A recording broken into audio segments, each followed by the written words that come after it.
Buenos días, hermanos.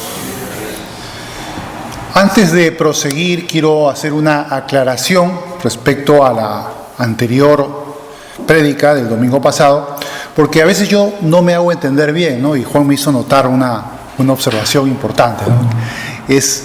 Yo mencioné que en el capítulo 8, en esa segunda parte, había la llave de seguridad de la caja fuerte de nuestra fe, ¿no?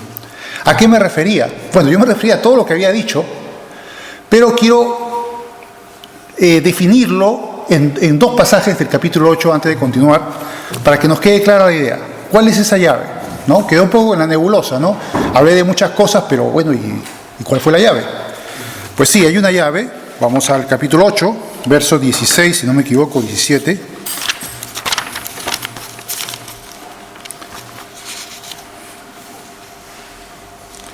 El 17 y el 18. Dice el 17, bueno, vamos a leer el 16. El Espíritu mismo da testimonio a nuestro espíritu de que somos hijos de Dios. Y si hijos, también herederos. Herederos de Dios y coherederos con Cristo, si es que padecemos juntamente con Él, para que juntamente con Él seamos glorificados. Pues tengo por cierto que las aflicciones del tiempo presente no son comparables con la gloria venidera que en nosotros ha de manifestarse. ¿Captan lo que quiere decir aquí Pablo? Dice, el creyente tiene que tener una cosa clara. Primeramente, Cristo te ha librado de la condenación eterna en el infierno. ¿Es eso poca cosa? Por supuesto que no. Y encima, tiene un futuro glorioso para nosotros. Entonces, las tribulaciones, las persecuciones, las angustias, los grandes problemas, ¿van a separarnos del amor de Cristo? ¿Van a separarnos de las promesas de Dios? No. Entonces, cada vez que tengamos grandes problemas y dificultades y sufrimientos, recordemos el futuro que tiene Dios para nosotros. Y por eso al final dice, nada nos podrá separar del amor de Cristo. Ninguna tribulación, ningún problema, ninguna entidad, ni en el cielo, ni en la tierra, ni bajo la tierra. Bien, yo creo que hasta ahí está claro, ¿no es verdad? Esa es la llave, a eso me refería. Bien, vamos entonces a continuar con el capítulo 9. Aquí Pablo va a iniciar un nuevo discurso que va a demandar 3 capítulos, el 9, el 10 y el 11. Va a ser sobre la elección de Israel. Ahora bien, esta parte de la epístola a los romanos es una parte complicada, con cierta controversia, y para algunos comentaristas o estudiosos de la Biblia, es una parte que les gustaría que no hubiese estado, o que Pablo hubiese escrito hasta el capítulo 8 y hubiese continuado con el capítulo 12, y se hubiese omitido esos 3 capítulos. Ahora uno se preguntará, bueno, ¿qué tienen esos capítulos? O en particular el capítulo 9, que sea tan difícil de comer, de masticar. ¿Qué problema hay allí? Bien, vamos a empezar a estudiar esta parte, pero antes tengo que hacer un preámbulo necesario, que voy a demandar varios minutos, porque hay que preparar las mentes para esta parte de la Biblia, porque por el mismo hecho que ha tenido problema con muchos creyentes, incluso creyentes maduros, más aún con los creyentes inmaduros. Pues es como, tomes esto con discreción, como esas películas que son contenido muy fuerte y que tienen que decir, no es apta para cualquier público, porque ya sea por lo que sea el contenido. Pues bueno, aquí teológicamente hay unas partes difíciles y hay que preparar a la audiencia para que pueda entender cabalmente, porque realmente el problema no está en lo que dice Pablo en esos 3 capítulos. El problema está en nosotros, en nuestra propia mente, porque no estamos estudiando esas partes de la Biblia a la luz correcta, que es lo que vamos a ver, y cómo se soluciona la controversia. Ahora, ¿qué controversia estoy hablando? En el siglo XVI, luego de que estalla la Reforma, en época de un personaje francés que se llamaba Calvino. Calvino fue un gran reformador. Este hombre, pues, estudió las Escrituras y tuvo una postura teológica en la cual él reivindicaba la soberanía de Dios sobre la libertad humana de elegir. Y él descubrió en las Escrituras de que Dios hace una elección incondicional para los que van a ser salvos.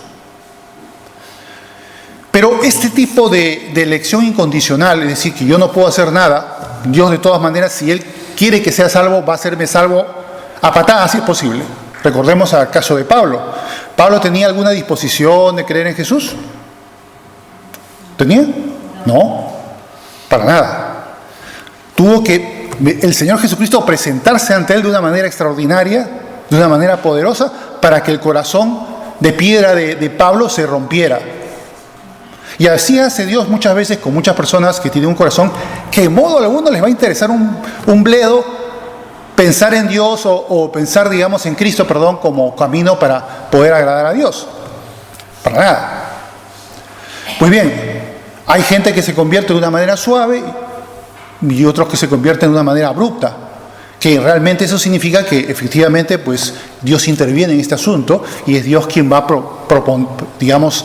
nacer esa semilla para que nosotros podamos creer en algún momento de nuestra vida. Ahora bien, a esta postura teológica luego se presenta Arminio, que nació en la segunda mitad del siglo XVI. Básicamente, la primera mitad vivió Calvino y la segunda mitad del siglo XVI vivió Arminio. Arminio recoge la teología de Calvino, pero luego le da una crítica y crea una postura que podríamos considerar opuesta, donde reivindica la soberanía, no la soberanía, sino el libre albedrío humano. De tal manera de que no es una elección incondicional, sino una elección condicional, de tal manera de que esa condición de que el ser humano crea y tome la decisión de arrepentirse y creer en Jesús. Y por lo tanto, eso es lo que verdaderamente sucede. Dios lo que hace es realmente saber de antemano quién va a creer. Y a esos son los que elige. Ahora bien, esta controversia adquiere 5 puntos que no voy a tratar aquí, solamente estoy hablando de uno solo, porque ya escaparía las pretensiones de una prédica dominical y nos tomaría mucho tiempo. En otra oportunidad quizás lo podamos hacer. Pero hay 5 puntos y de esas 5 posturas distintas se forman 32 casos diferentes. O sea, hay gente desde que son puramente calvinistas y otros que son puramente arminianos. Y en la historia de la Iglesia desde el siglo XVI ha habido grandes hombres de Dios que han estado a favor de una tesis y otros que han estado a favor de otra tesis. Por ejemplo, de Arminio estaba a favor John Wesley, estaba a favor de Arminio. Después el gran evangelista Finney, también del siglo XIX, estaba a favor de Arminio. Whitefield, también que era contemporáneo con Wesley, estaba a favor de Calvino. Y Spurgeon también estaba a favor de Calvino. Entonces, le estoy mostrando ejemplos de grandes hombres de Dios y no se peleaban, ni se odiaban, ni nada por el estilo. Y por cierto, es bueno aclarar que ante este tipo de controversias, si tu hermano que está a tu costado tiene propensión al calvinismo y tu otro hermano tiene propensión al arminismo y tú no estás de acuerdo porque tienes la otra postura, por favor no te enojes con tu hermano, ni le pongas mala cara, ni digas, como ciertamente sucedió una vez, recuerdo que estaba en una iglesia y había un hermano que había comenzado a venir, tenía buena cultura esta persona. Y un día me pregunta, y bueno, ¿cuál es la orientación teológica de esta iglesia? ¿Es calvinista o arminista? Y le dije, bueno, sí, es calvinista. Que la verdad que no era tan calvinista, pero bueno. Se lo dije así. No le volví a ver el pelo nunca más. Se fue, se volatilizó, vi una estela que apareció. Se fue porque le tienen un repelús total. Entonces, ese tipo de repelús, por favor, quítenselo de la cabeza si es que lo tuvieran, porque no es nada saludable. Es más, esta controversia tiene solución. Y le voy a explicar por qué tiene solución.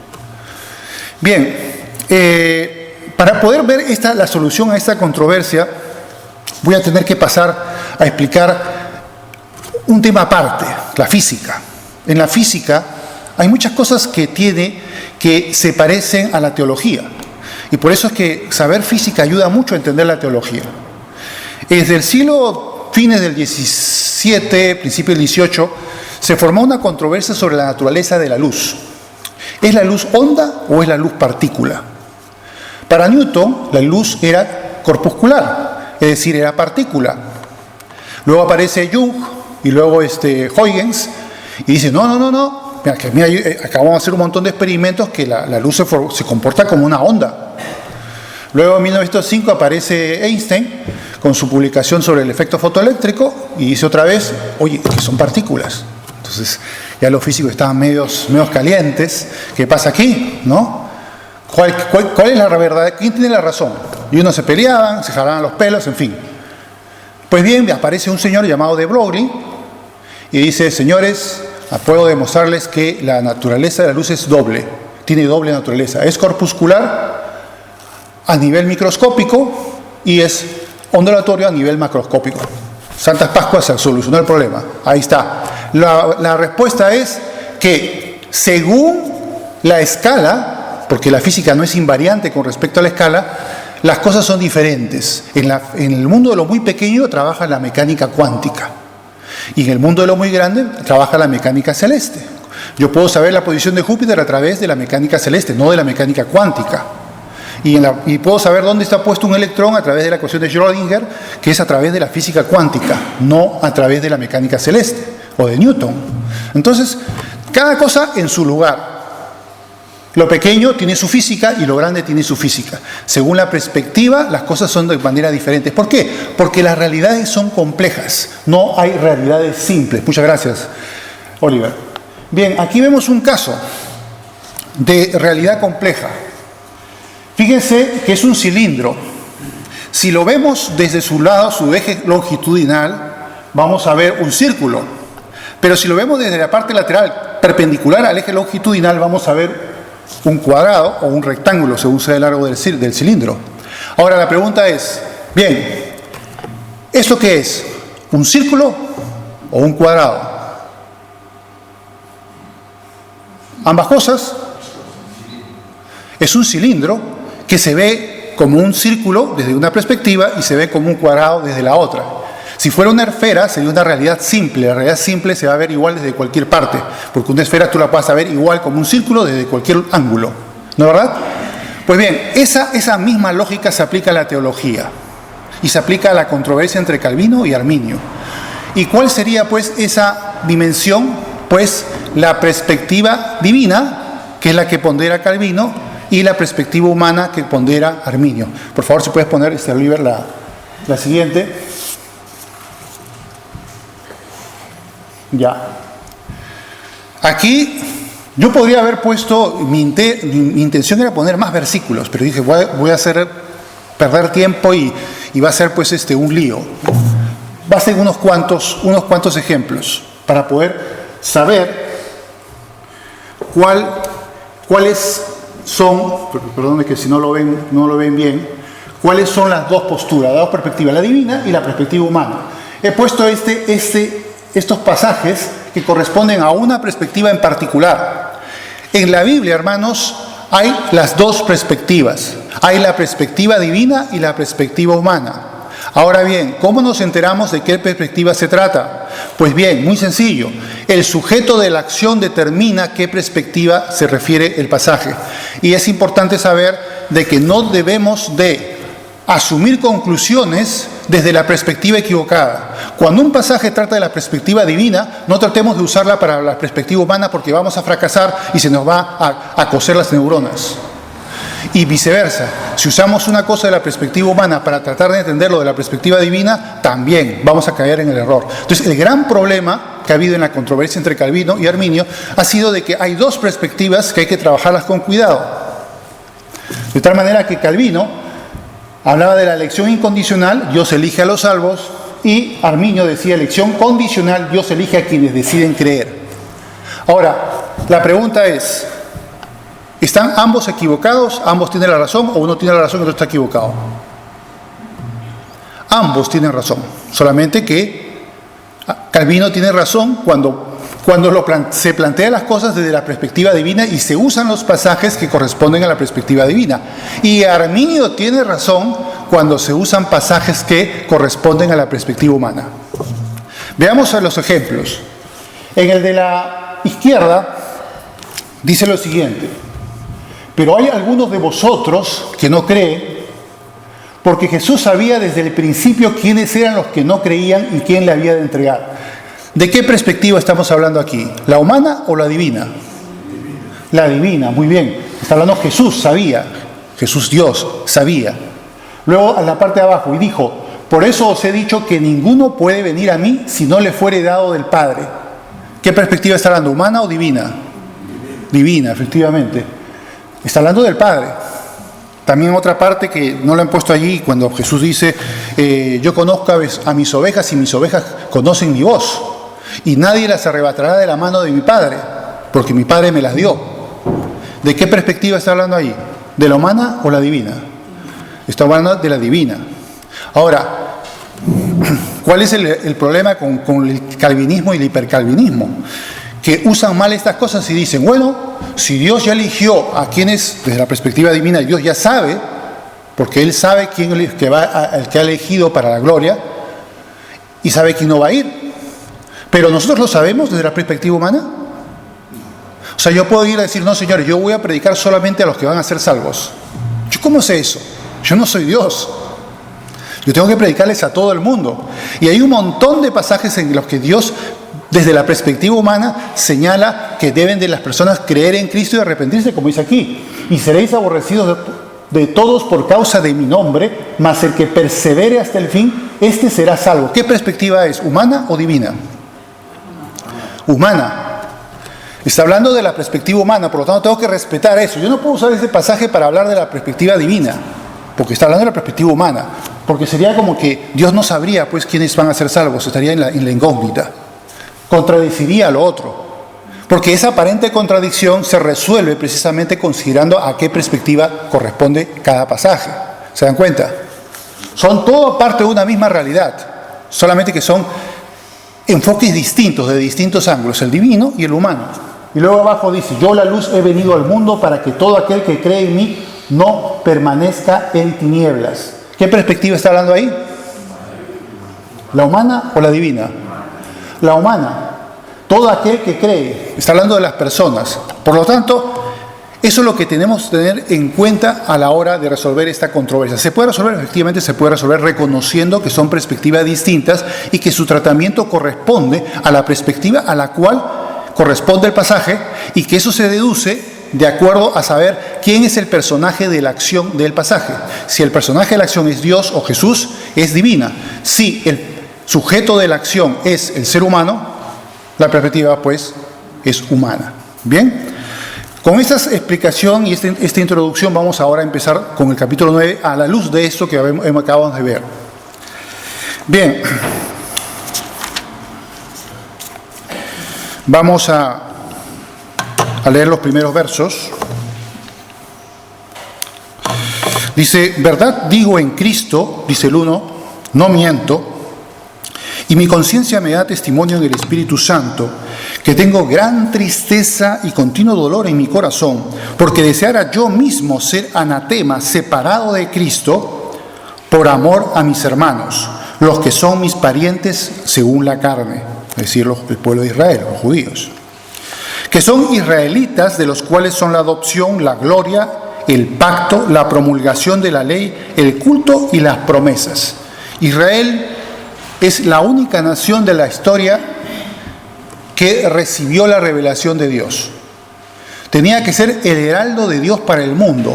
Lamentablemente no lo fue, pero era esa su misión. Pero con todo, hay muchas bendiciones que Israel ha traído al mundo. Pese a su imperfección, Israel trajo innumerables bendiciones. Y la mayor de todas las bendiciones, ¿quién fue? Nuestro Señor Jesucristo. Esa fue la mayor de las bendiciones. Por lo tanto, es un pueblo, de todas maneras, siempre será un pueblo especial. Siempre. Bien, dice luego el 5, de quienes son los patriarcas, de los cuales según la carne vino Cristo, el cual es Dios sobre todas las cosas, bendito por los siglos. Amén. Fíjense lo que dice aquí, es Dios sobre todas las cosas. Es una de las partes de muchas otras en las cuales se pone énfasis absoluto en la divinidad de Jesucristo, ¿no? O sea que aquí tenemos una más que lo señala. Algunos tratan de disculparlo porque quieren como que le buscan tres pies al gato y quieren que eso no diga lo que dice, pero no, eso es lo que dice, punto, ¿no? Bien, continuemos. Luego dice el 6, no que la palabra de Dios haya fallado, porque no todos los que descienden de Israel son israelitas.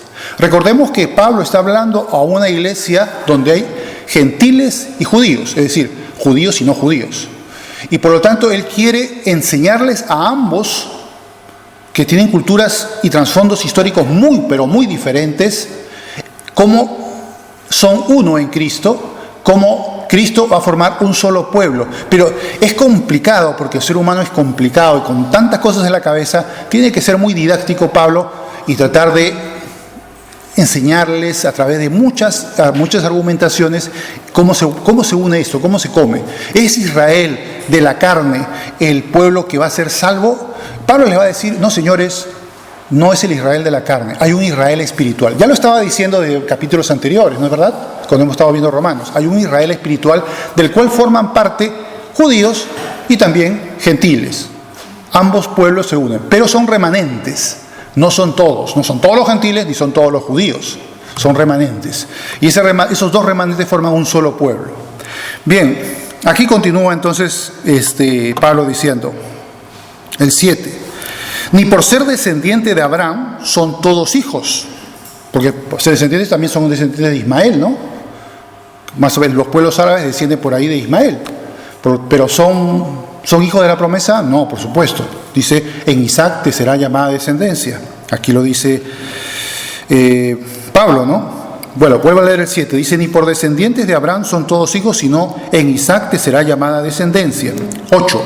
Esto es, no los que son hijos según la carne son los hijos de Dios, sino que son hijos de Dios según la promesa, sino que son los que son hijos de Dios según la promesa son contados como descendientes. Los que son según la promesa. ¿Qué quería decir eso aquí Pablo? ¿Se refiere exactamente a los hijos de Isaac? No, es una forma metafórica de referirse hijos de la promesa a aquellos que van a recibir a Cristo, que van a formar parte de ese pueblo. Aquellos que incluso viviendo en el pasado antes de Cristo, por fe en Dios, forman parte también de ese cuerpo que va a ser la iglesia, el cuerpo de Cristo. Pues bien, continúa aquí diciendo, 8. Esto es, no los que son hijos según la carne son los hijos de Dios, sino que los son hijos según la promesa son contados como descendientes, porque la palabra de la promesa es esta: por este tiempo vendré y Sara tendrá un hijo. Y no solo esto, sino que también cuando Rebeca concibió de uno, de Isaac, nuestro padre, pues no había aún nacido, ni había hecho nada aún, ni bien ni mal, para que el propósito de Dios conforme a la elección permaneciese, no por las obras, sino por el que llama. Y se le dijo, el mayor servirá al menor. 13, como está escrito, a Jacob amé, mas a Esaú aborrecí.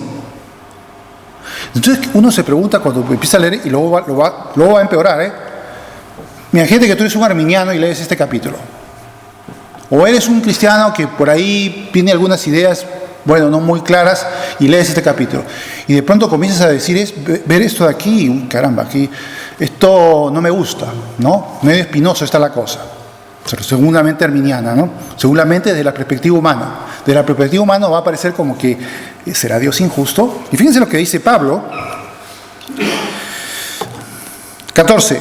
¿Qué pues diremos? ¿Que hay injusticia en Dios?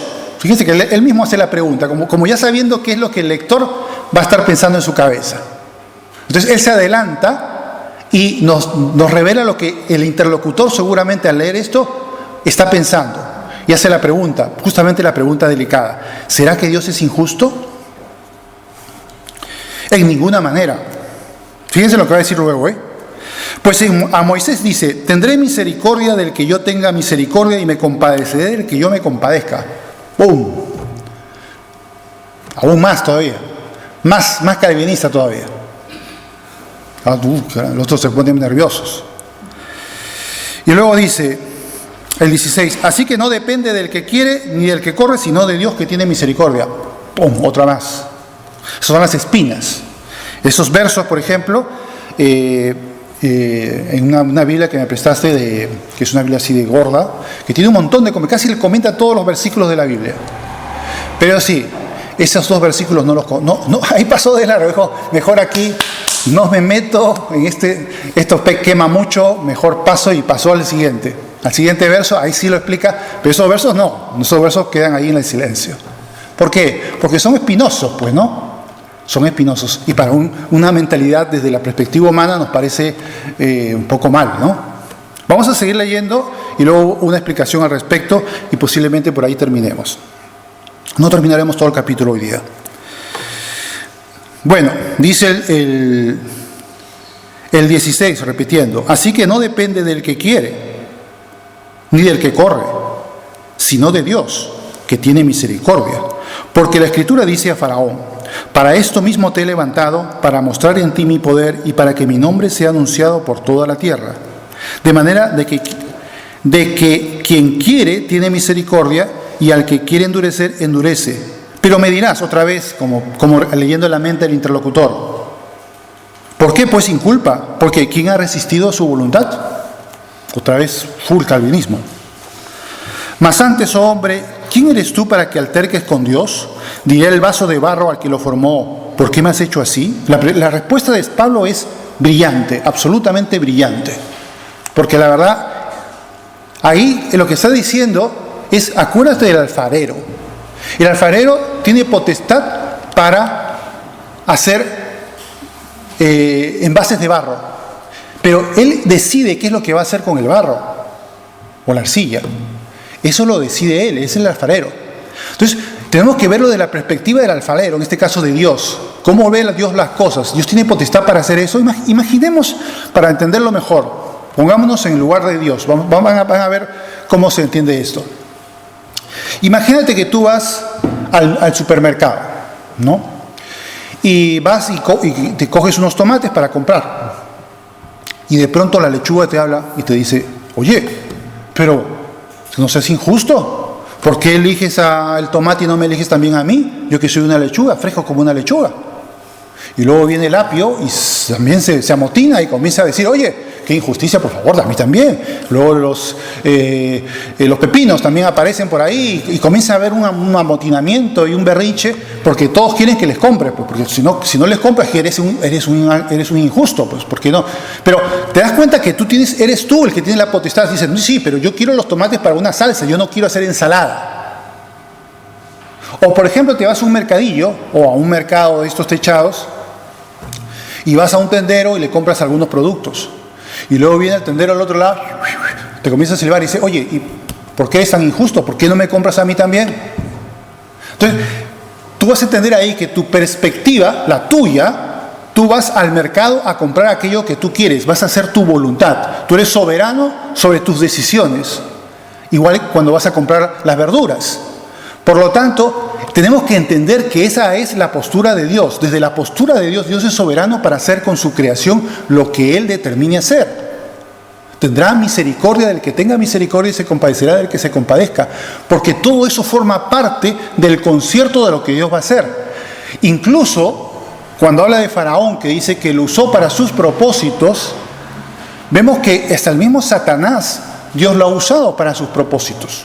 Y, por ejemplo, no vean que Satanás pudo tentar a Adán y Eva en el Edén sin que Dios lo permitiera, porque era parte del proceso que tenía que seguir la humanidad, tenía que pasar por esa prueba, que fue la misma prueba que pasó Jesucristo luego de identificarse con la especie humana al ser bautizado por Juan. Inmediatamente el Espíritu lo llevó al desierto para que pasara por la misma tentación, y nuevamente es usado Satanás para ese propósito. Como Jesús tuvo victoria, pudo morir en la cruz por nosotros de una manera expiatoria, y por eso somos salvos, por la victoria de Jesús.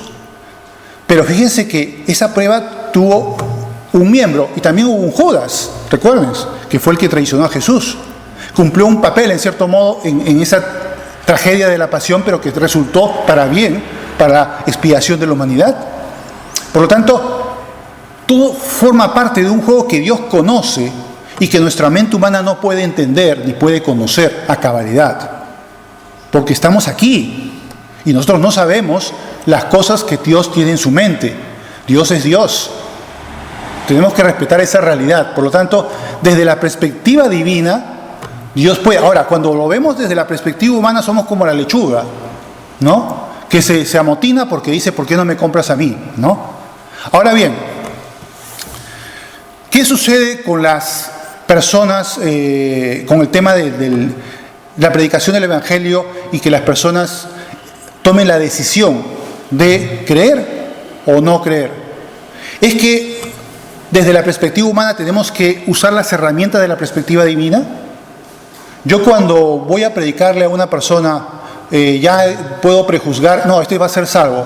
A este insisto, no, este se va a perder, se va al infierno, a este no le voy a insistir porque va a perder mi tiempo. ¿Puede una persona hacer eso? Absolutamente no, ¿no es verdad?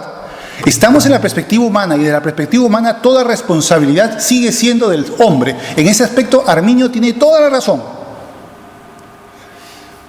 Porque la decisión humana se sigue cumpliendo a cabalidad en la perspectiva humana. Por supuesto, Dios desde su perspectiva ya sabe otras cosas. Pero desde la perspectiva humana tenemos que predicar el Evangelio a toda criatura, como dijo el Señor. Porque nosotros no sabemos quién va a ser o quién no va a ser. Esa es solamente potestad de Dios. Jesús también lo sabía como Dios. Pero el ser humano no tiene esa potestad en lo absoluto. Por lo tanto, hay que respetar las perspectivas. El libre albedrío sigue existiendo.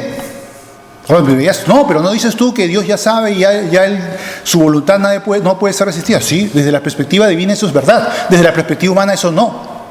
Desde la perspectiva humana sigue actuando nuestro libre albedrío y nuestro poder de arrepentirnos y creer en Jesús. Seguimos teniendo esa facultad. Seguimos teniendo la facultad de negarnos a creer en Jesús. Es verdad que Dios puede hacer que nos convirtamos sí o sí. Por supuesto que sí, de la perspectiva divina eso lo puede hacer Dios. Pero desde la perspectiva humana no lo sabemos. No sabemos los resultados, no sabemos esa persona será fiel hasta el final o no será fiel. Dios ya lo sabe, pero nosotros no. ¿Se dan cuenta? Son dos realidades que conviven juntas.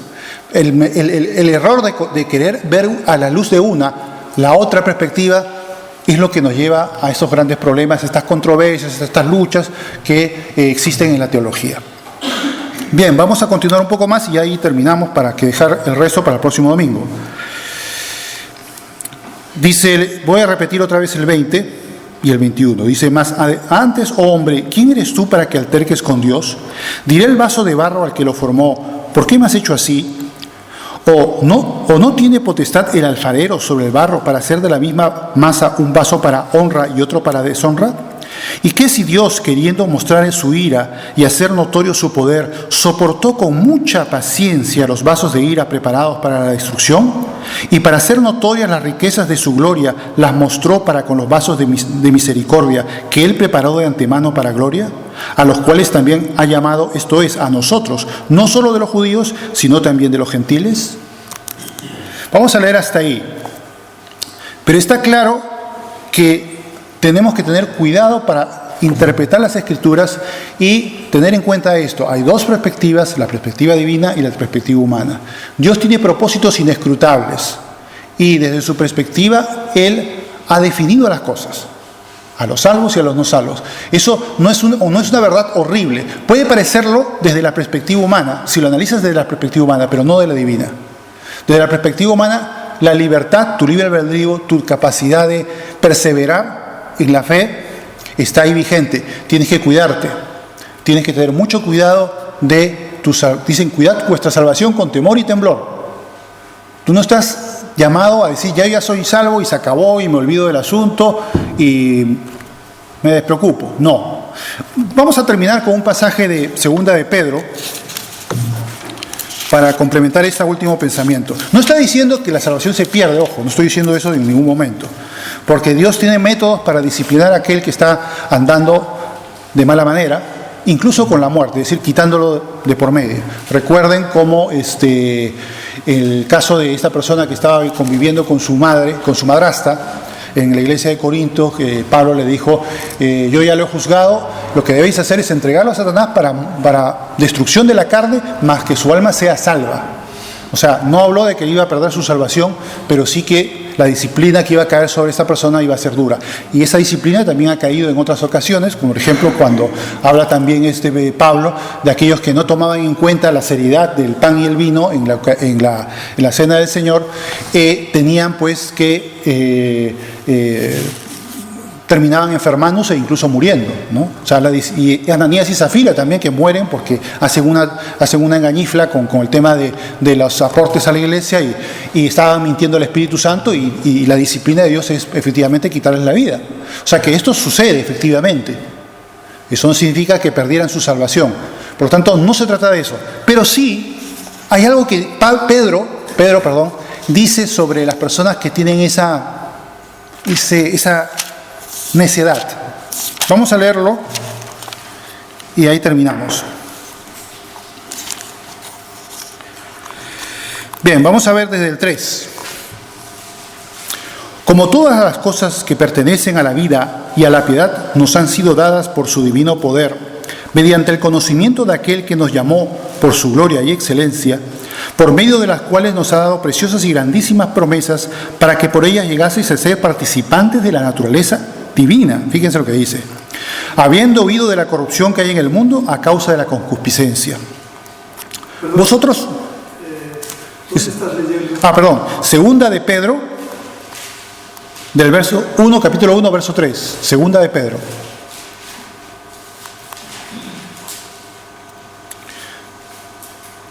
Voy a continuar en el 5. Vosotros también, poniendo toda diligencia en esto mismo, añadid a vuestra fe virtud. O sea, diciendo, bueno, tú ya eres creyente, no te quedes tranquilo, no te quedes dormido, no te quedes sentado. Añade a tu fe virtudes. Entonces aquí va dando una lista, ¿no? Dice: a la virtud conocimiento, al conocimiento dominio propio, al dominio propio paciencia, a la paciencia piedad, a la piedad afecto fraternal y al afecto fraternal amor. Porque si estas cosas están en vosotros y abundan, no os dejarán estar ociosos ni sin fruto en cuanto al conocimiento de nuestro Señor Jesucristo. Pero el que no tiene estas cosas tiene la vista muy corta, es ciego, habiendo olvidado la purificación de sus antiguos pecados. Por lo cual, hermanos, tanto más procurad hacer firme vuestra vocación y elección, porque haciendo estas cosas no caeréis jamás. O sea, ¿qué dice de aquellos que se descuidan o que creen que porque ya son salvos, ya salvo siempre salvo y me puedo descuidar? Dice que son ciegos, que descuidan lo que Dios ha hecho por ellos al expiar sus pecados.